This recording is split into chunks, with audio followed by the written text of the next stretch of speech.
صباح الفل، صباح الهنا، صباح العسل يا حبايب قلبي. وحشتوني جدا. معاكم مروه العزب. الفيسبوك بتاعي مروه العزب عربي ومروه العزب انجلش. رقم الموبايل 010-164-2507. معاكم مروه العزب يا حبايب قلبي. طبعا انتوا عارفيني، كنت بعمل فيديوهات معاكم زمان واجلت وقعدت فتره ان انا مأجله وكده، بس ان شاء الله باذن الله هبقى معاكم على طول. وحشتوني من كل قلبي حبايب قلبي. طبعا انا لما اديت لكم رقم تليفوني دلوقتي اللي هو 010-164-2507، انا مليت لكم الرقم بناء ان لو حد عنده مشكله وعايزني اعرضها على القناه، تحت امركم. انا اختكم يا حبايبي، انا تحت امركم واختكم. صدقوني انا مبسوطه بوجودكم معايا. يا ريت اللي بيشوف الفيديو ده يعمل لايك، واللي مش مشترك في القناه يشترك. بحبكم جدا، ربنا ما يحرمني منكم العمر كله. عايزه اكلمكم في موضوع. واحده حبيبتي من متابعيني، حبيبتي بتكلمني بتقولي يا مدام مروه انا اخدت رقمك من على الصفحه ومش عارفه ايه، اتكلمنا وصاحبنا، فقالت لي انا كنت عايزه اكلم حضرتك في موضوع. قلت لها اتفضلي انا معاكي، واللي انت عايزاه تكلميني فيه كلميني. انا فكرت ان الموضوع كبير قوي. هو طبعا بالنسبه لاي ست هو يعتبر كبير، بس بالنسبه لي انا يمكن عشان انا شلت مسؤوليه وكده من غير راجل، فبالنسبه لي حسيت ان الموضوع ان هو بسيط.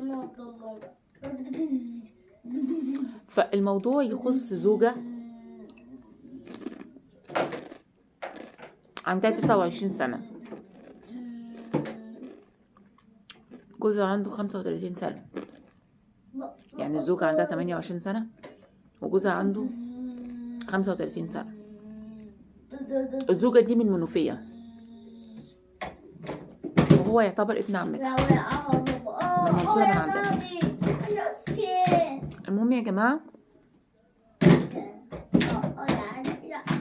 حبها، اتقدم لها، قربته ومرحبة بيه، حبته هي كمان وافقت بيه. المهم حصل لفلفة يعني، اتجوزوا. معاهم بنت عندها 6 سنين ومعاهم ولد عنده 8 سنين. ربنا يخلي يا رب. المهم صاحبة المشكلة نسرين بتقول لي يا مدام مروة هو شخص طيب جدا، بيصرف كويس جدا، بس شخص غير مسؤول. قلت لها طب ازاي بيصرف وكويس معاكي وبتقولي عليه شخص غير مسؤول؟ قالت لي شخص غير مسؤول. قلت لها فهميني برضو، مش فاهماها. غير مسؤول عن ايه؟ مش بيصرف؟ قالت لي مش كل حاجه المصاريف. قلت لها فهو فعلا ماشي، فهميني برضو. قالت لي ما يعرفش بنته دخلت كي جي 1 ولا دخلت اولى ابتدائي ولا دخلت ولا ما دخلتش، ولا يعرف اي حاجه عنها، ولا بيسال اخدت دروس ايه، ولا بيسال انتوا رحت فين وجيتي منين، ولا بيتصل بيا ليل ونهار زي اي زوج بيغير على مراته يقول لها رحت السوق، طب انت جبت ايه، طب فضل معاكي كام.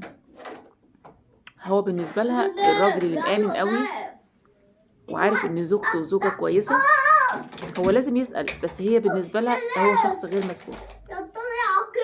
فبتقول لي يا مدام مروه يعني من فضلك بعد اذنك عايزاكي تسألي متابعينك الغلط من مين، وتسألي متابعينك اتعامل مع الزوج ده ازاي.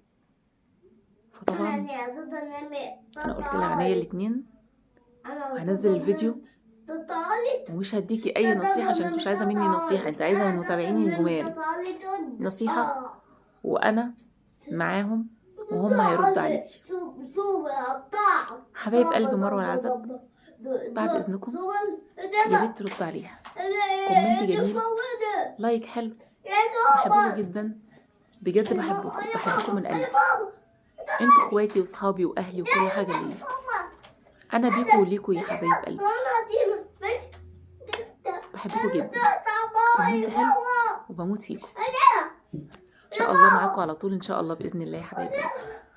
باي باي.